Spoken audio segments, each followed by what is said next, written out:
कोल्हापूर महापालिकेच्या घरफाळा विभागाअंतर्गत मिळकत नाव हस्तांतरण शिबिराला नागरिकांचा उत्स्फूर्त प्रतिसाद मिळाला। दाखल झालेल्या 53 अर्जांपैकी 49 अर्ज परिपूर्ण असल्याने या 49 अर्जदारांची नाव हस्तांतरण प्रक्रिया तत्काळ पूर्ण करण्यात आली। कोल्हापूर महापालिकेच्या विभागीय कार्यालय क्रमांक 4 छत्रपती ताराराणी मार्केटकडील घरफाळा विभागाअंतर्गत मिळकत नाव हस्तांतर करण्यासाठी विशेष शिबिराचं आयोजन करण्यात आलं होतं। या विशेष शिबिरामध्ये सकाळी 10 ते दुपारी 3 या कालावधीत नाव हस्तांतरण करण्यासाठी एकूण 53 अर्ज प्राप्त झाले होते। त्यापैकी 49 अर्ज परिपूर्ण कागदपत्रांसह सादर झाले होते।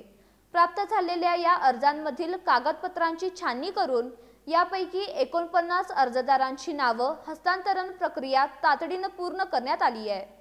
याबाबत उपस्थित संबंधित मिळकतधारकांना नाव हस्तांतरणाबाबतची प्रमाणपत्रही यावेळी प्रदान करण्यात आली।